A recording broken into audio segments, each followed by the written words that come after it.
जय श्री कृष्णा। राधे राधे मेरे प्यारे भक्त जनों। आज आप सुनेंगे माघ पूर्णिमा की 5 व्रत कथा। इस पूर्णिमा को सत्यनारायण भगवान का कथा घर में करवाना चाहिए। सत्यनारायण भगवान का कथा करवाने से घर भी शुद्ध रहता है। सत्यनारायण भगवान भी प्रसन्न रहते हैं। घर में धन संपत्ति का कोई कमी नहीं होने देते हैं। अपना आशीर्वाद अपना भक्त पर वो हमेशा बनाए रखते हैं। तो बोले सत्यनारायण भगवान की जय। सत्यनारायण भगवान की जय। जय श्री कृष्णा। राधे राधे। आज मैं आपको एक साथ 5 पूर्णिमा व्रत कथा सुनाऊंगी। जो इस 5 व्रत कथा सुनते हैं उन्हें पूर्ण फल मिलते हैं। सत्यनारायण भगवान उन पर खुश हो जाते हैं और उनकी सारे मनोकामना पूरा कर देते हैं।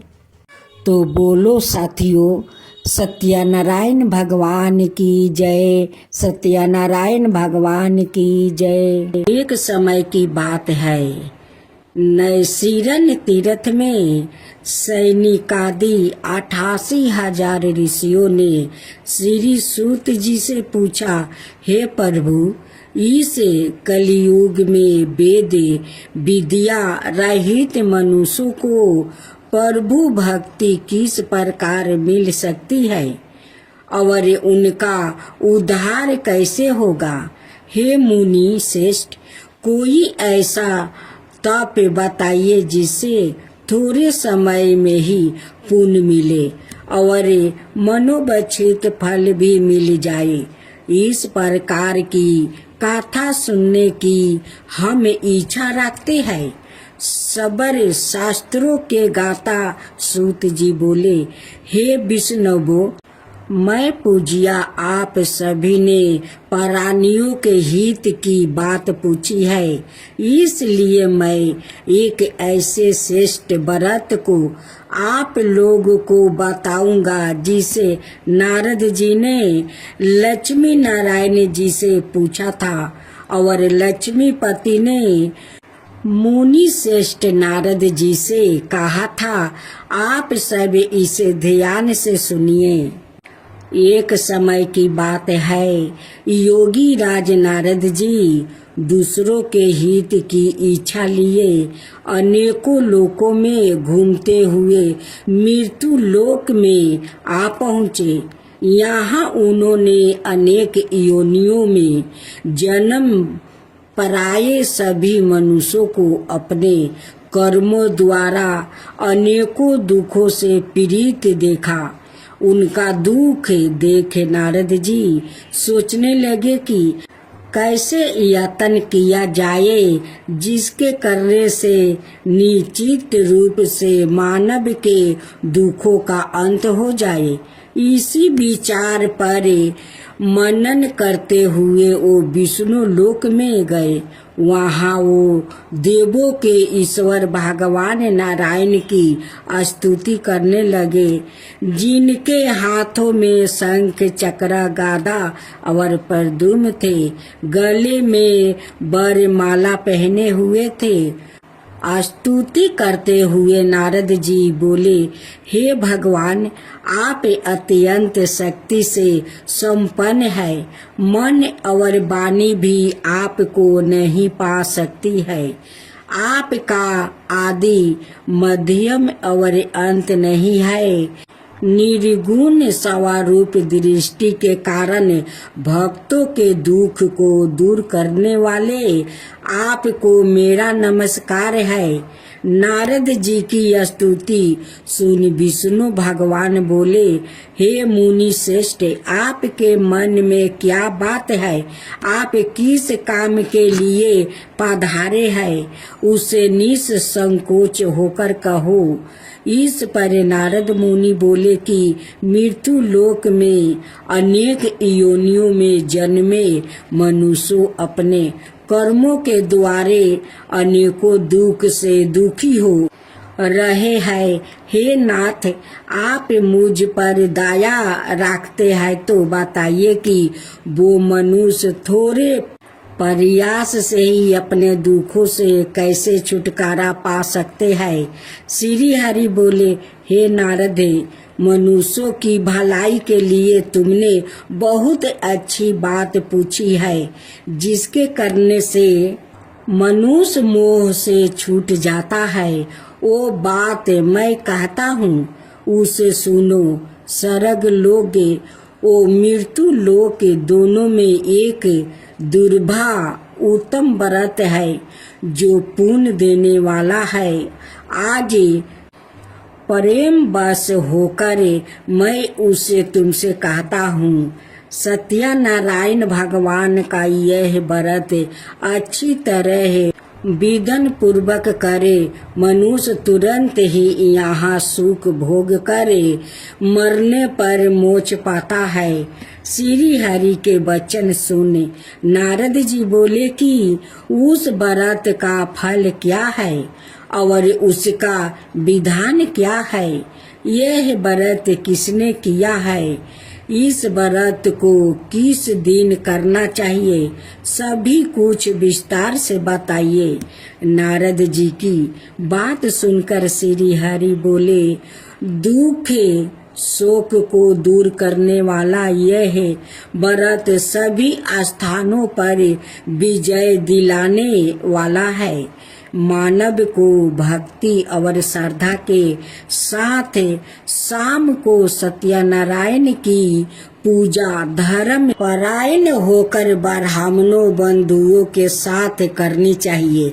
भक्ति भाव से ही नैवेद्य, केले का फल, घी, दूध और गेहूं का आटा सवाए ले। गेहूं के स्थान पर साठी का आटा, शक्कर और गुड़ लेकर सभी भक्षण योग्य पदार्थों को मिलाकर भगवान का भोग लगाए। ब्राह्मणों सहित बंधुओं को भी भोजन कराए। उसके बाद सवाए भोजन करे। भजन कीर्तन के साथ भगवान की भक्ति में लीन हो जाए। इस तरह से सत्यनारायण भगवान का यह व्रत करने पर मनुष्य की सारी इच्छाएं निश्चित रूप से पूरी होती है। इस कली काल अर्थात कलियुग में मृत्यु लोक में मोक्ष का ही एक सरल उपाय बताया गया है। इसी श्री सत्यनारायण व्रत कथा का प्रथम अध्याय संपूर्ण हुआ।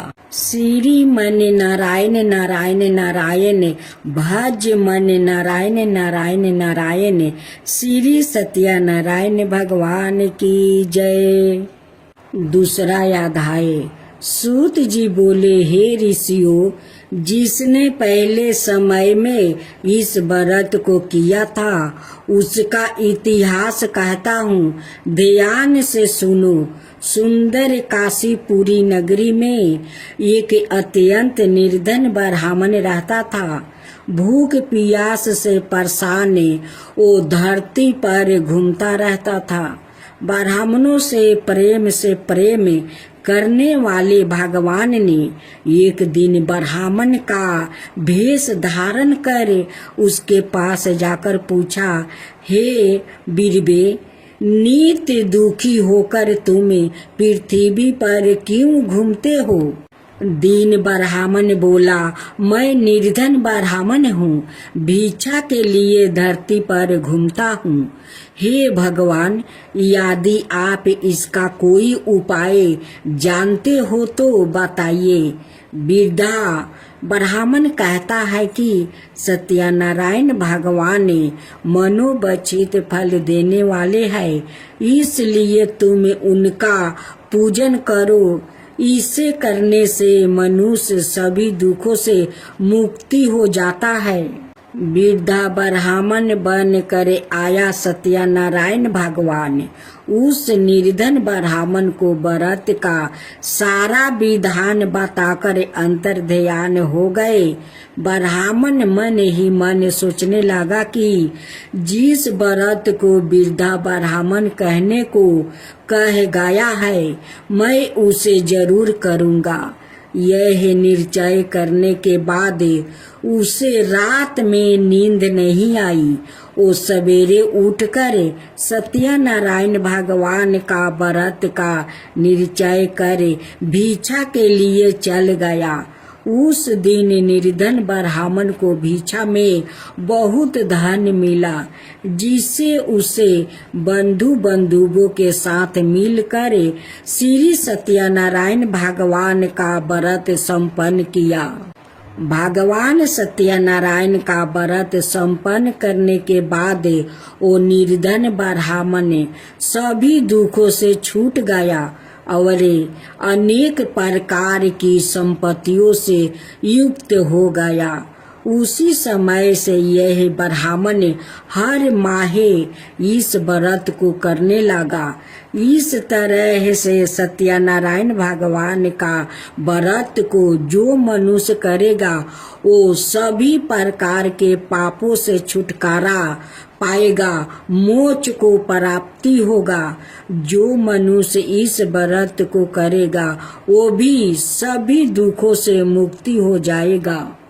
सूत जी बोले कि इस तरह से नारद जी से नारायण जी का कहा हुआ श्री सत्यनारायण व्रत को मैंने तुमसे कहा, हे बीरबो, मैं अब और क्या कहूँ।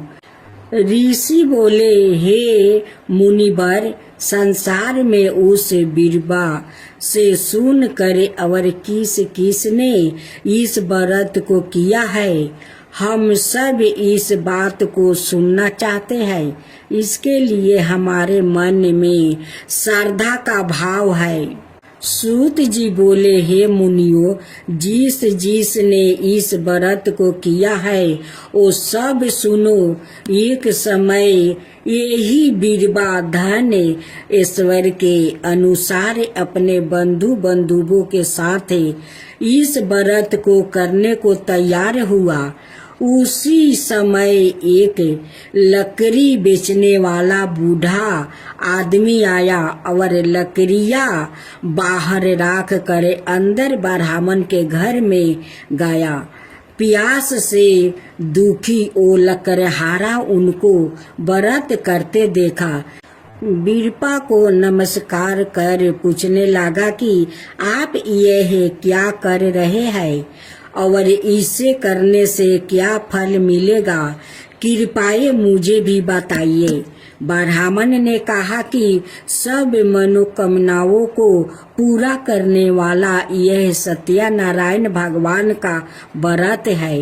इनकी कृपा से ही मेरे घर में धन धनाए आदि की वृद्धि हुई है। बीरबा से सत्यनारायण व्रत के बारे में जानकर लकड़हारा बहुत प्रसन्न हुआ। चनर मिरित लेकर वो प्रसाद खाने के बाद वो अपने घर गया।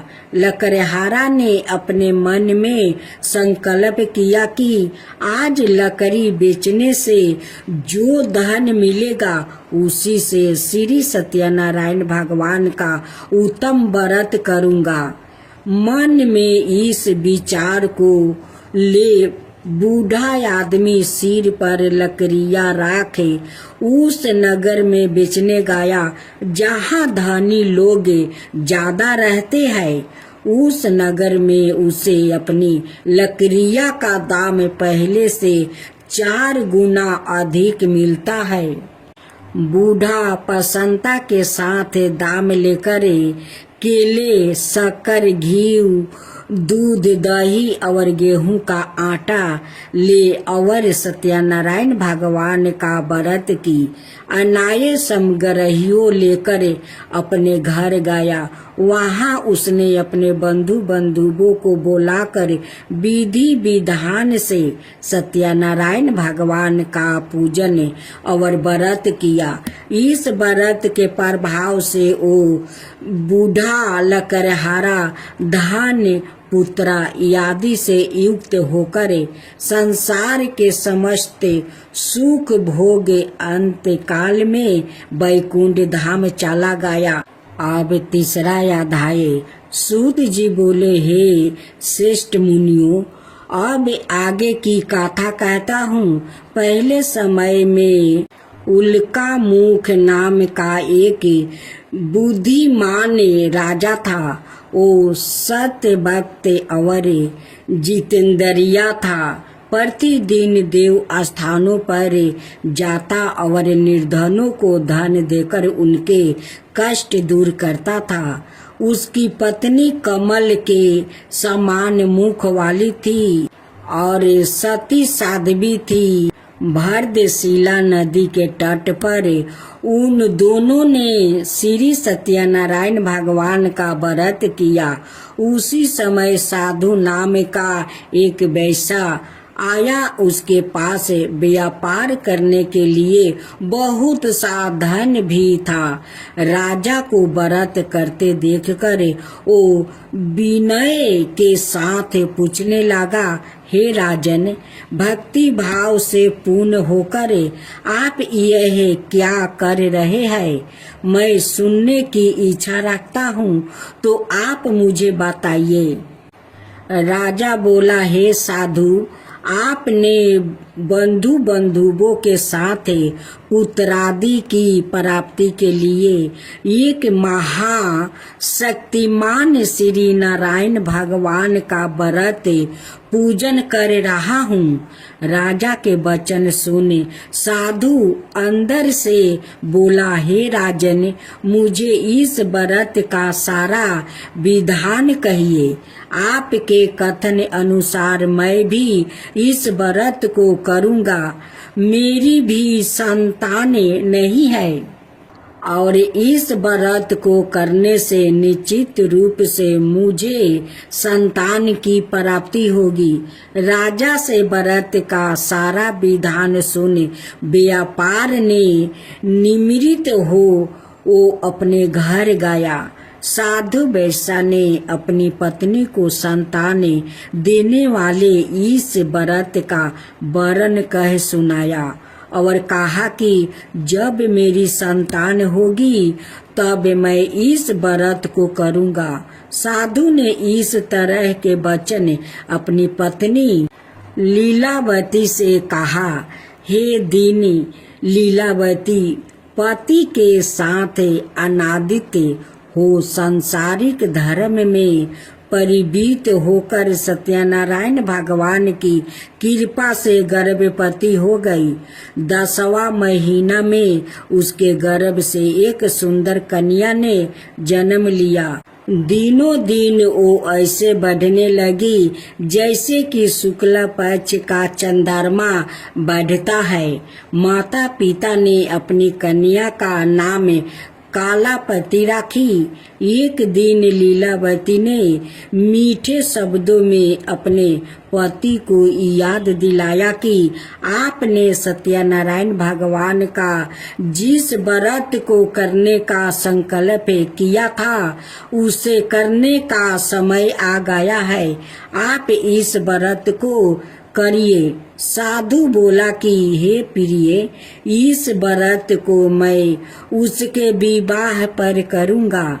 इस प्रकार अपनी पत्नी को आश्वासन देकर वो नगर को चला गया। कालावती पिता का घर में रह दिनों दिन बड़ी होने लगी। साधु ने एक बार नगर में अपनी कन्या को सखियों के साथ देखा तो तुरंत ही दूत को बुलाया और कहा कि मेरी कन्या के योग वर देखकर आओ। साधु की बात सुनकर दूत कंचन नगर में पहुंचा और वहां देखभाल कर लड़की का सुयोग बानिक पुत्रा को ले आया। सुयोग लड़के को देख साधु ने बंधु बंधुओं को बोला करे अपनी पुत्री का विवाह कर दिया। लेकिन दुर्भाग्य की बात यह कि साधु ने अभी भी श्री सत्यनारायण भगवान का व्रत नहीं किया। इस पर श्री भगवान क्रोध हो गए और श्राप दिया कि साधु को अत्यधिक दुख मिले। अपने कार्य में कुशल साधु बनिया जमाई को लेकर समुद्र के पास स्थित होकर रत्नासरपुर नगर में गया। वहां जाकर दामाद ससुर दोनों मिलकर चंद्रकेतु राजा के नगर में व्यापार करने लगे। एक दिन भगवान सत्यनारायण की माया से एक चोर राजा का धन चुराकर भाग रहा था। उसने राजा के सिपाहियों को अपना पीछा करते देखकर चुराया हुआ धन वहां रख दिया जहां साधु अपने जमाई का साथ ठहरा हुआ था।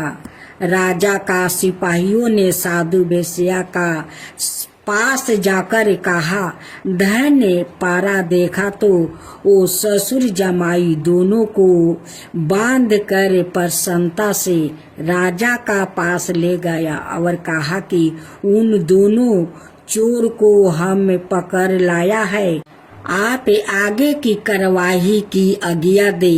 राजा की आज्ञा से उन दोनों को कठिन कारावास में डाल दिया गया और उनका सारा धन भी उससे छीन लिया गया।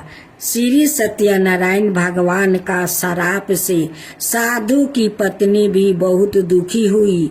घर में जो धन रखा था उसे चोर चोरा कर ले गया। शारीरिक और मानसिक पीड़ा, भूख प्यास से अति दुखी हो अन्न की चिंता में कालावती एक ब्राह्मण के घर गई। वहां उसने श्री सत्यनारायण भगवान का व्रत होते देखा। फिर कथा भी सुनी। वो प्रसाद ग्रहण कर रात को घर वापस आई। माता ने कालापति से पूछा कि हे पुत्री, अब तक तुम कहाँ थी? तेरे मन में क्या है? कालावती ने अपनी माता से कहा, हे माता, मैंने एक ब्राह्मण का घर में श्री सत्यनारायण भगवान का व्रत देखा है। कन्या के वचन सुन लीलावती भगवान की पूजन की तैयारी करने लगी। लीलावती ने परिवार बंधुओं सहित सत्यनारायण भगवान का पूजन किया और उससे वर मांगा कि मेरे पति और जमाई शीघ्र घर आ जाए। साथ ही यह भी प्रार्थना की कि हम सबका अपराध क्षमा करें। श्री सत्यनारायण भगवान इस व्रत से संतोष हो गया और राजा चंद्रकेतु को सपने में दर्शन देकर कहा, हे राजन, तुम उन दोनों वेश्या को छोड़ दो और तुमने उनका जो धन लिया है उसे वापस कर दो। अगर तुमने ऐसा नहीं किया तो मैं तुम्हारा धन, राज, संतान सभी को नष्ट कर दूंगा। राजा को यह सब कहकर भगवान अंतर्ध्यान हो गए। प्रात काल सभा में राजा ने अपना सपना सुनाया। फिर बोले कि बानिक पुत्रा को कैद से मुक्त करे सभा में लाओ। दोनों ने आते ही राजा को प्रणाम किया। राजा मीठी वाणी में बोला, हे महानुभावों, भाग्य बस ऐसा कठिन दुख तुम्हें प्राप्ति हुआ है, लेकिन अब तुम्हें कोई भय नहीं है। ऐसा कहे राजा ने उन्हें दोनों को नए वस्तु भूषण भी पहनाया और जितना धन उनका लिया था उससे दोगुना धन वापस कर दिया। दोनों बेश्या घर को चल दिया। श्री मन नारायण नारायण नारायण, भज मन नारायण नारायण नारायण। श्री सत्यनारायण भगवान की जय।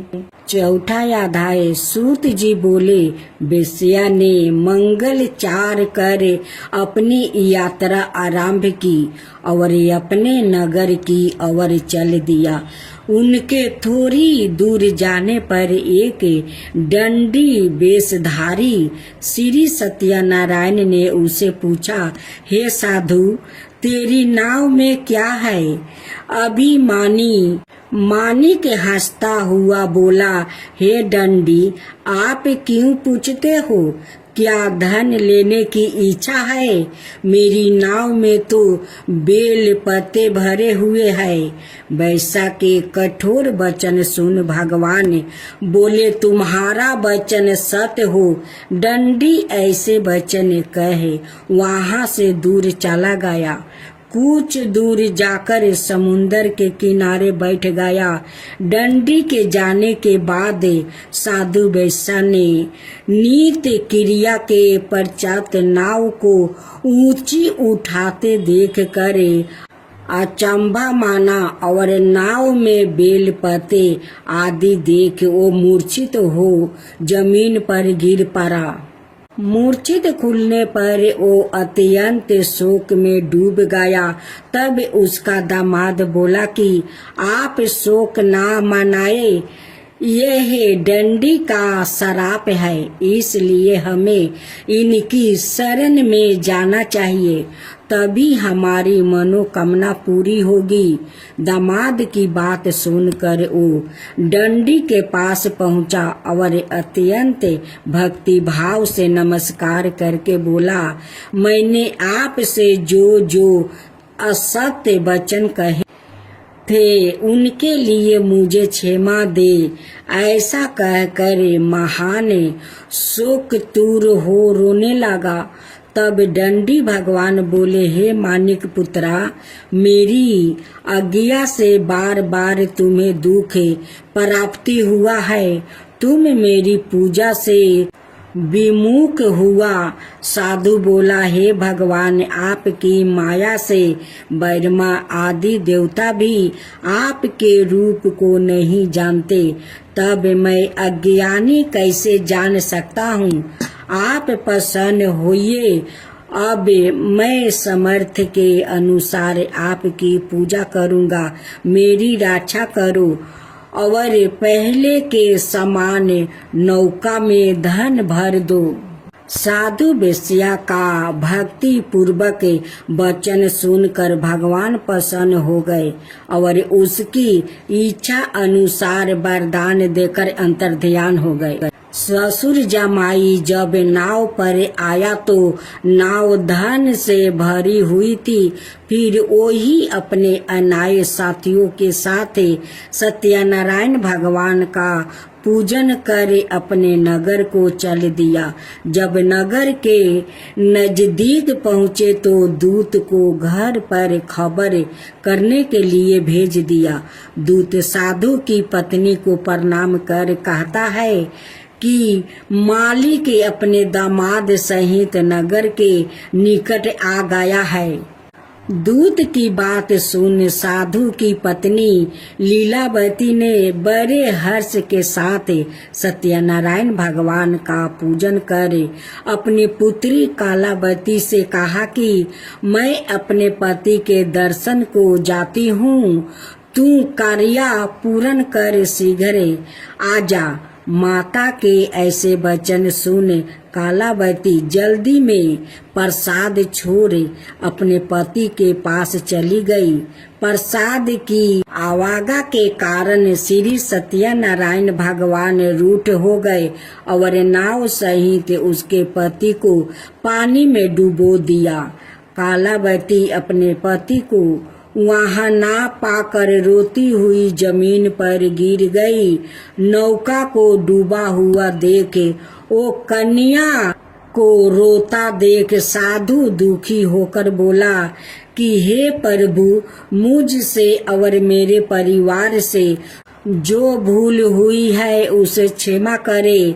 साधु के दीन वचन सुनकर श्री सत्यनारायण भगवान प्रसन्न हो गए और आकाशवाणी हुई, हे साधु, तेरी कन्या मेरे प्रसाद को छोड़कर आई है, इसलिए उसका पति अदृश्य हो गया है। यदि वो घर जाकर प्रसाद खाकर लौटती है तो उसे इसका पति अवश्य मिलेगा।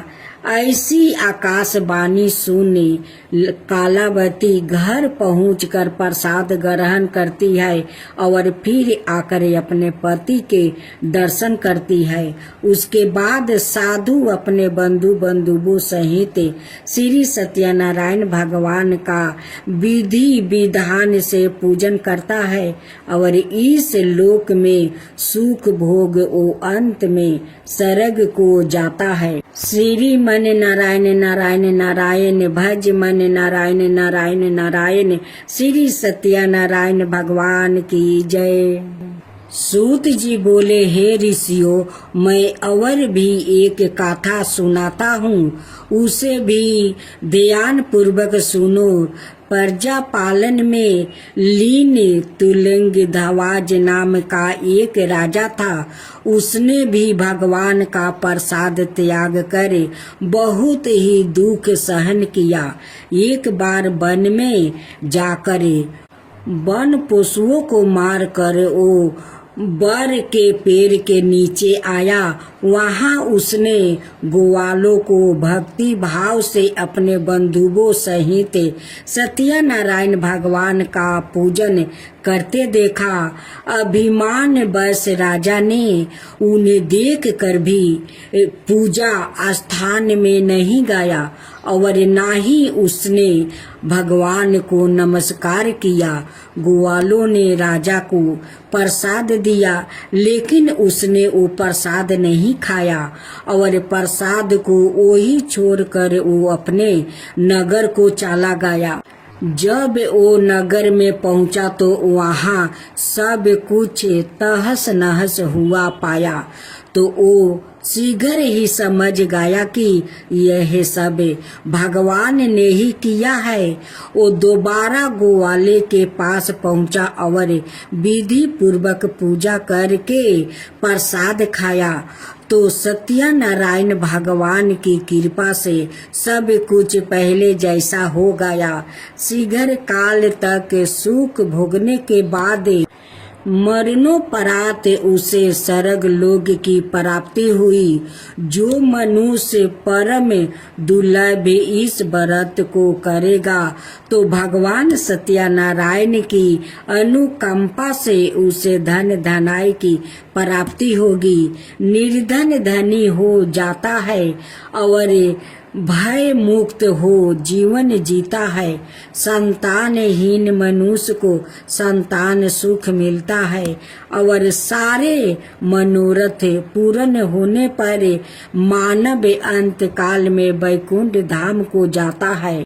सूत जी बोले, जिन्होंने पहले इस व्रत को किया है, अब उनके दूसरे जन्म की कथा कहता हूँ। वृद्ध सातानंद ब्राह्मण ने सुदामा का जन्म लेकर मोक्ष की प्राप्ति की। लकड़हारा ने अगले जन्म में निषाद बनकर मोक्ष प्राप्ति किया। उल्का मुख नाम का राजा दशरथ होकर वैकुंठ को गया। साधु नाम का वैश्य ने मूर्धवाजा बनकर अपने पुत्र को आरे से चीर कर मोक्ष पाया। महाराज दंतध्वज ने स्वयंभू होकर भगवान में भक्ति युक्त होकर कर्म कर मोक्ष पाया। श्री मन नारायण नारायण नारायण भज मन नारायण नारायण नारायण। श्री सत्यनारायण भगवान की जय। भक्त रमना स्वामी जय लक्ष्मी रमना।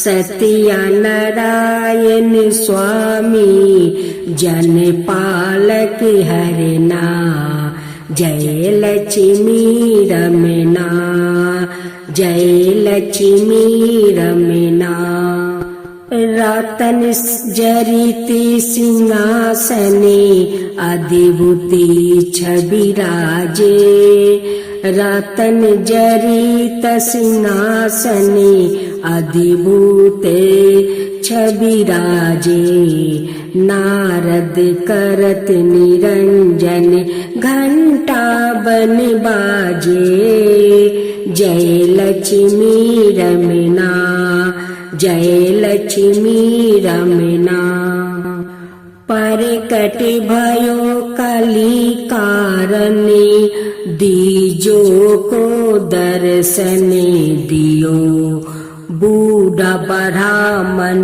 बन कर कंचन महल कियो जय लक्ष्मी रमना जय लक्ष्मी रमना दुबल भील कठारो जिन पर कृपा करी चंदर जुर एक राजा तिनकी विपत्ति हरी जय लक्ष्मी रमना जय लक्ष्मी रमना चंदर जुर एक राजा तिनकी विपत्ति हरी जय लक्ष्मी रमना बेसिया मनोरथ पायो सरदा तज दिनहि सो फल भोग प्रभु जी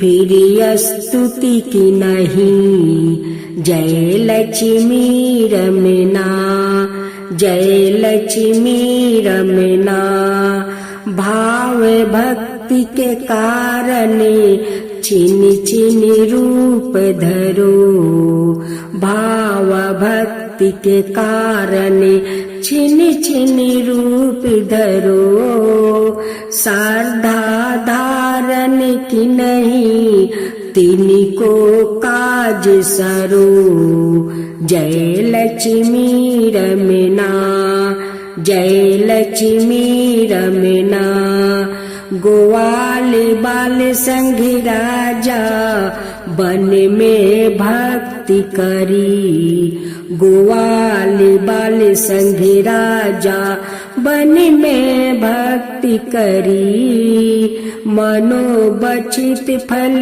दिन हो दिन दयालु हरी जय लक्ष्मी रमना जय लक्ष्मी रमना चढ़त प्रसाद सेवा के दली फल मेवा चढ़त प्रसाद सवाए के दली फल मेवा धूप दीप तुलसी से राजी सत्या देव जय लक्ष्मी रमना धूप दीप तुलसी से राजी सत्या देव जय लक्ष्मी रमना सत्यनारायण जी की आरती सत्यनारायण जी की आरती जो कोई नर